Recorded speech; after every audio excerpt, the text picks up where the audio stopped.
You caught me in the midst of doing the planning of this Mills wheel, because this is part 2 of the Saddle Rock Grist Mill, which is over there in where is that place? North of Hempstead, of course. And this is the second part, and it's the complicated part, but we're not going to try and let that faze me too badly, because the wheel is the point of this grist mill, and if the wheel isn't properly done, it's just a bad joke. It may turn out to be a bad joke, but at this point, there is a nice close-up of it, and the structure that holds this mill together is extremely complex. I know absolutely nothing about wheels that hold grist mills together, but I'm going to do the best I can to be able to decipher what I see and to try and pull it off. If it doesn't work, you'll probably understand that my calling is painting, and it certainly isn't the wheels of a grist mill.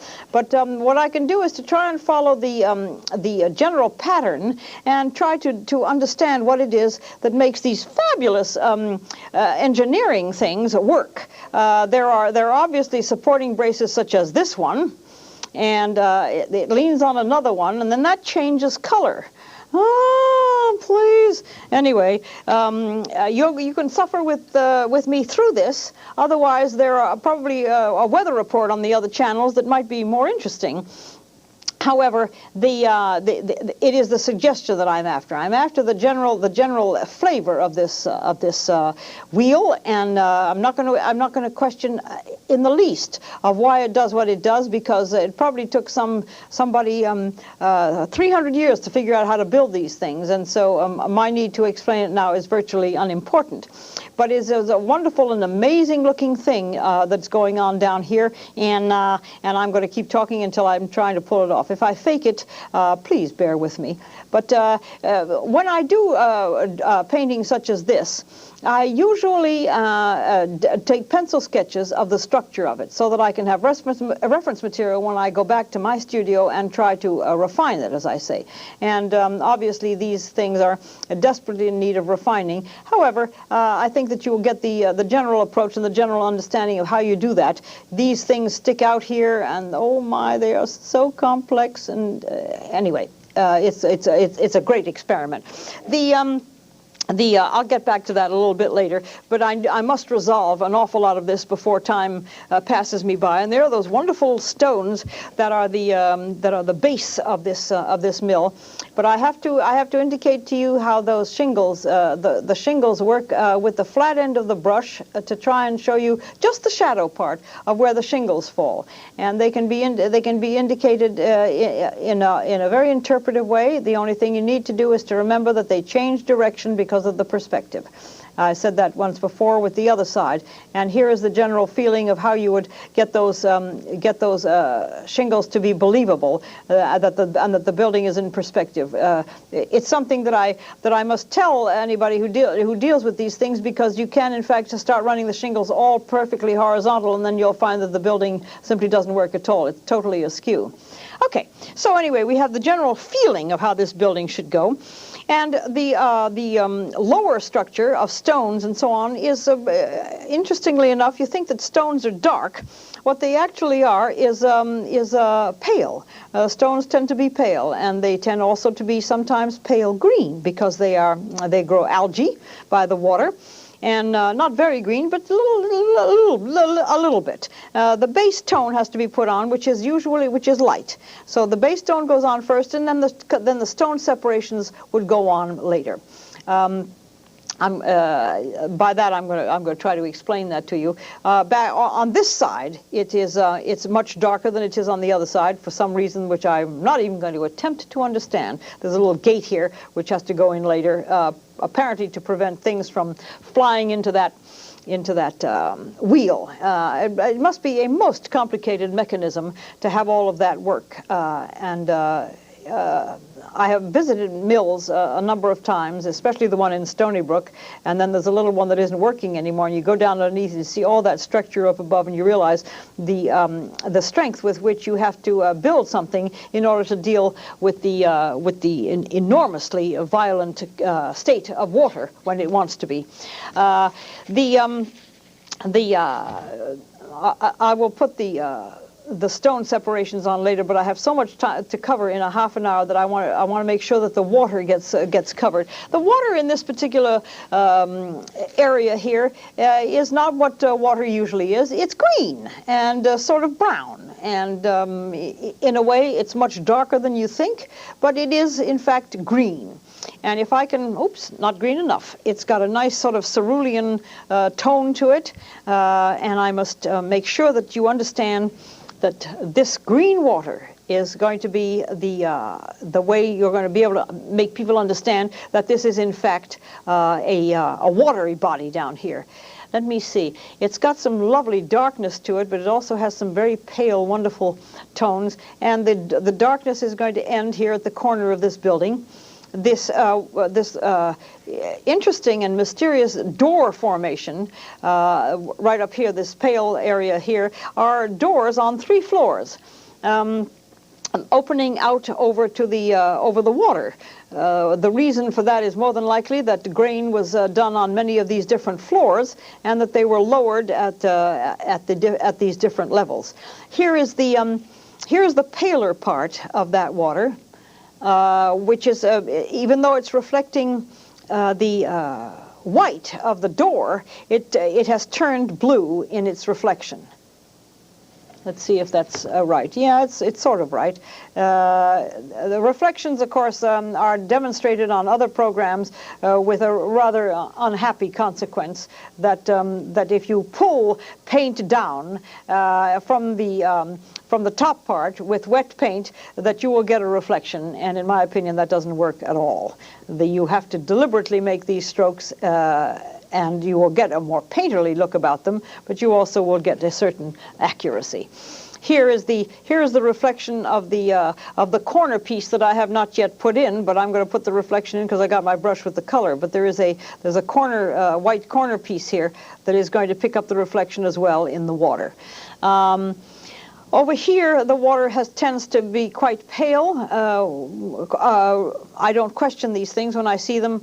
I just take them for what they're worth. The sky, sun suddenly gets introduced in the water, and it remains there. So, okay, that's it. But here we go to the dark water again, which is quite mysterious, and it's right up against the stone foundation.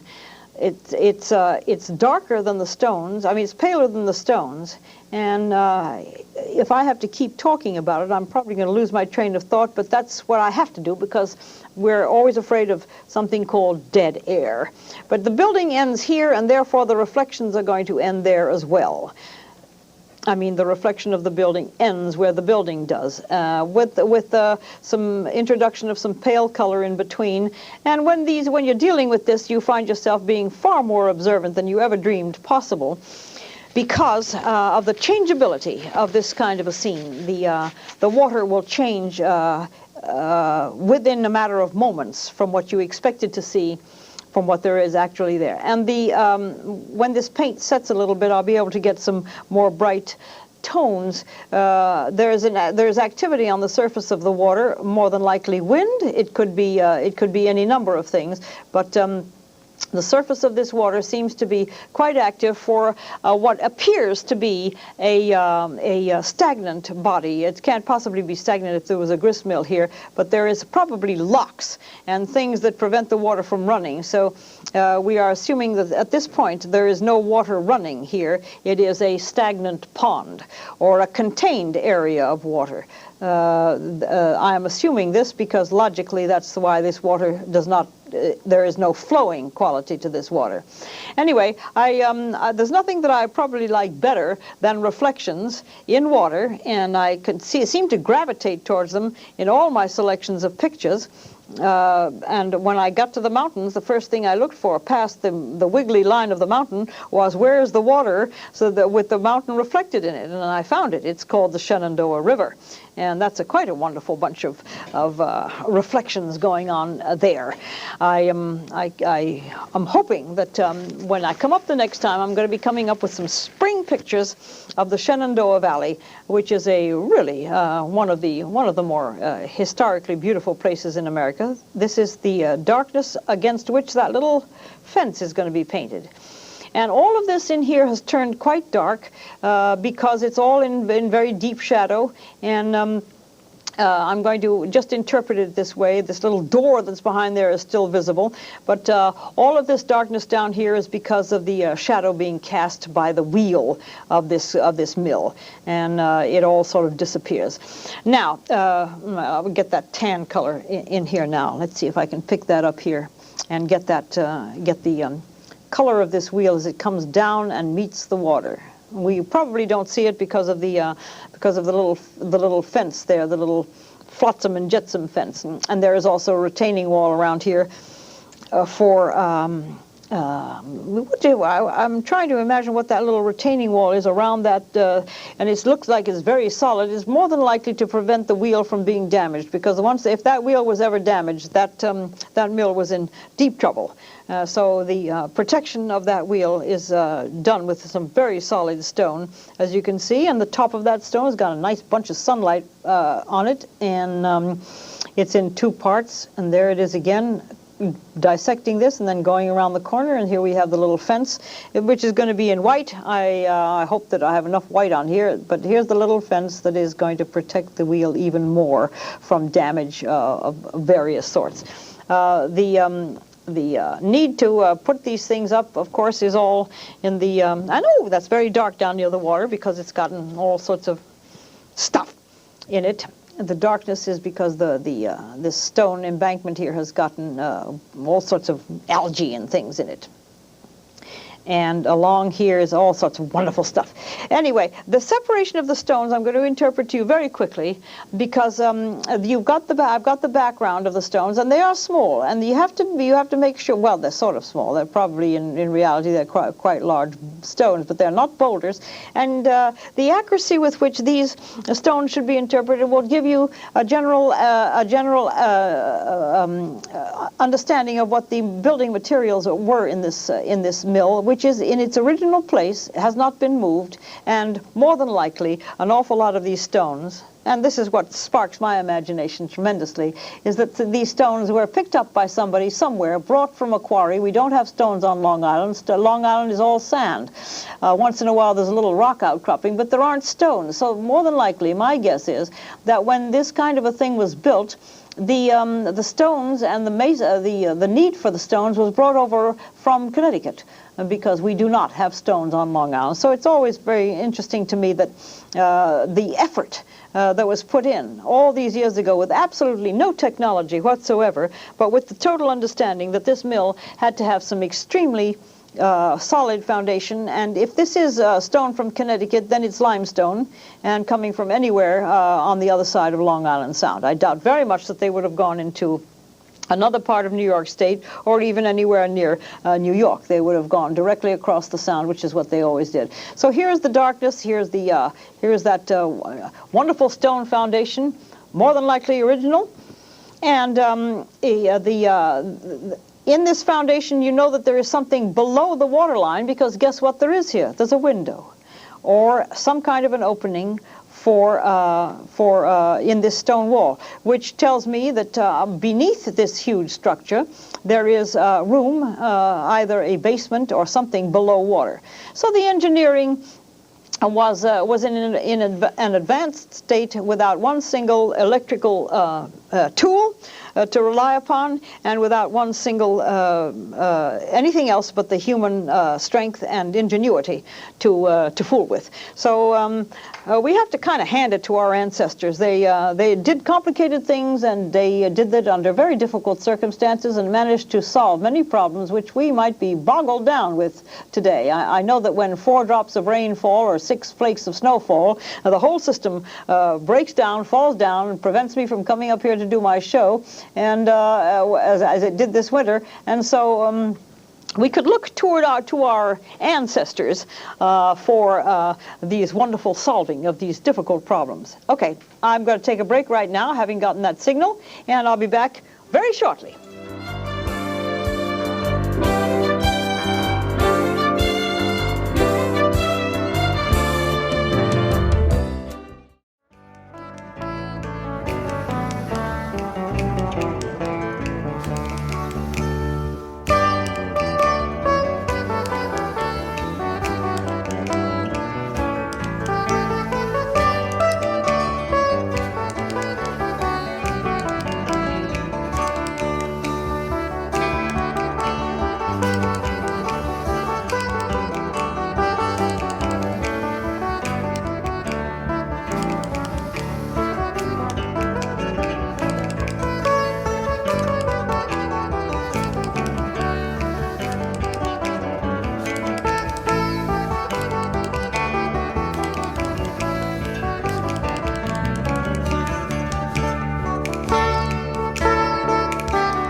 Okay, here we are for the last 12 minutes or so of this program, which is a study of this wonderful grist mill.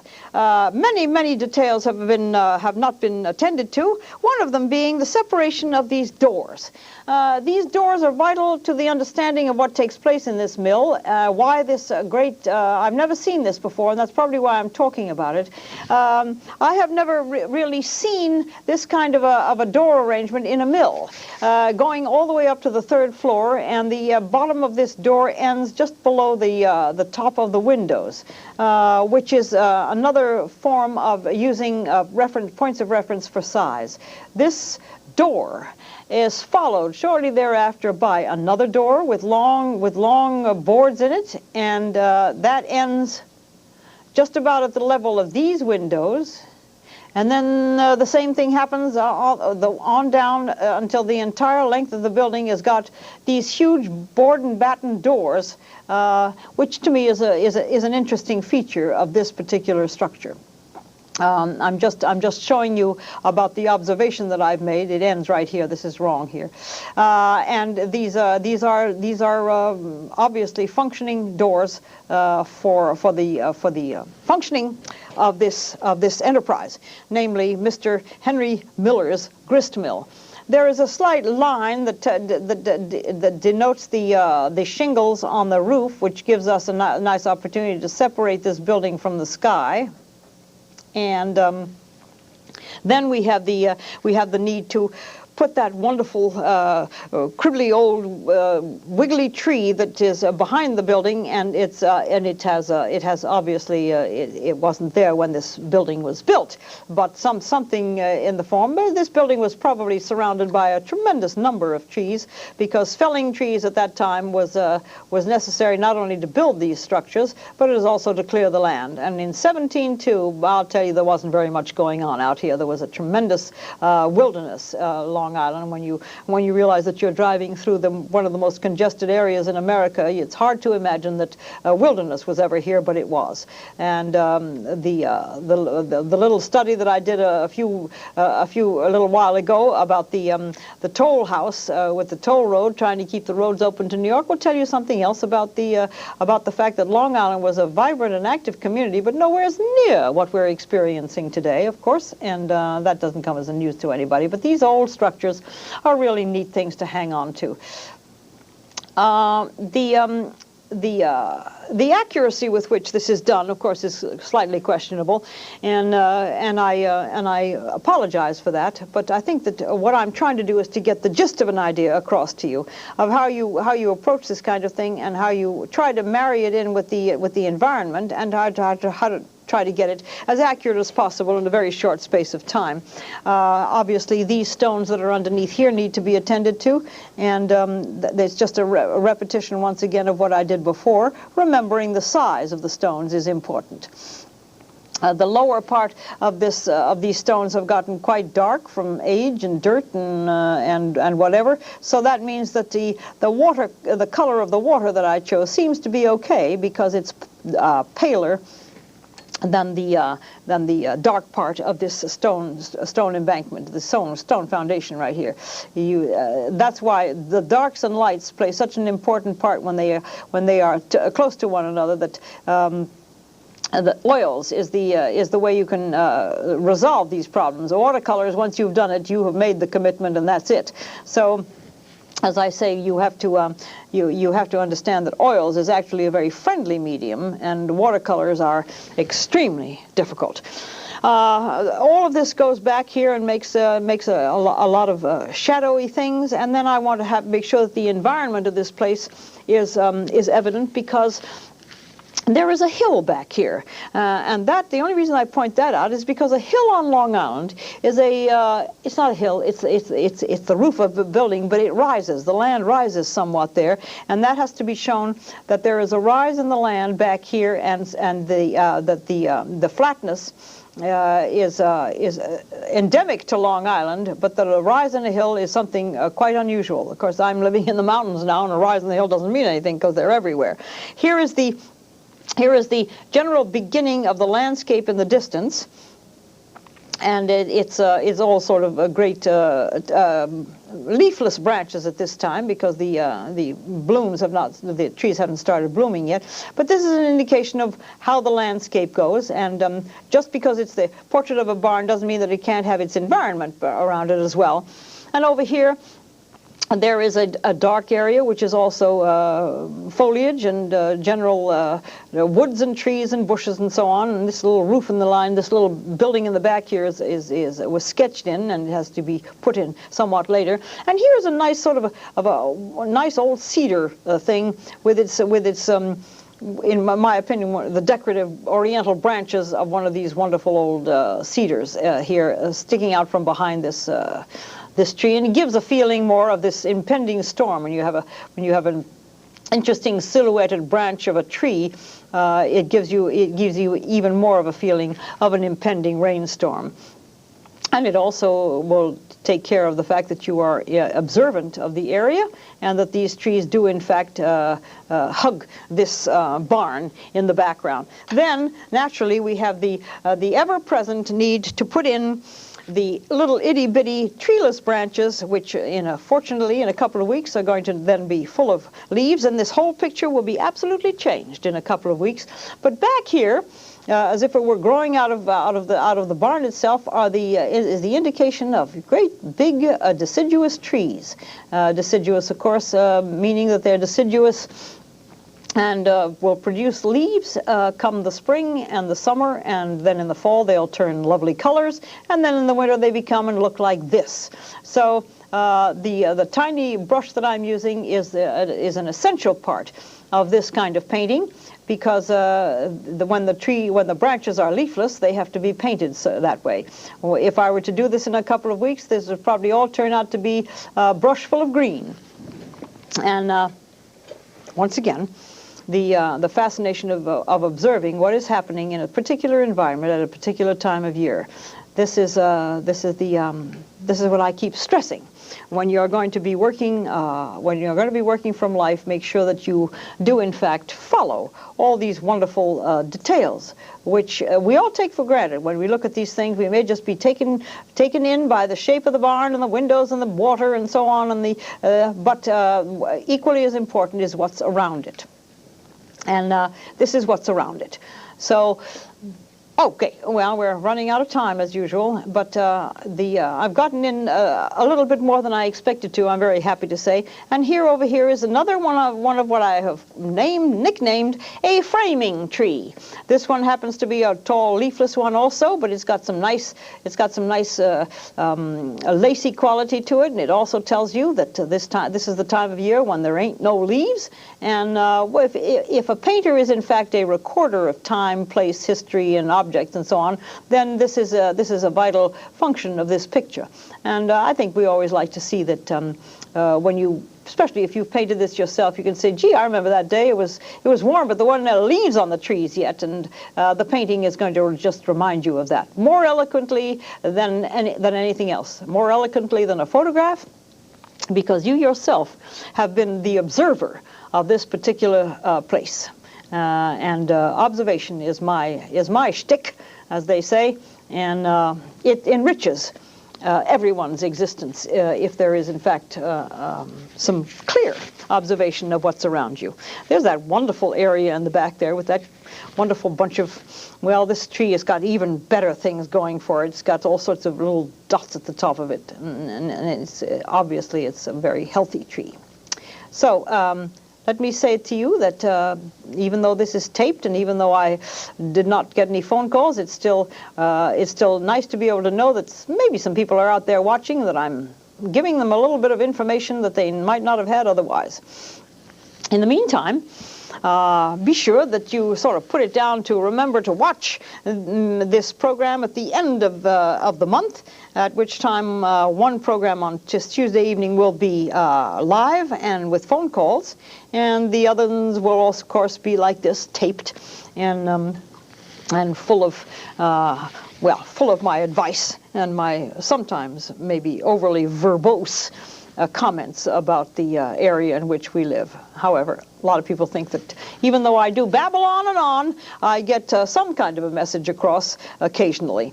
Here's that little gray roof on this, too dark, a little gray roof on this little structure over here, telling me that there is another part of this mill which I have not paid any attention to because I can't even see it. So here we go.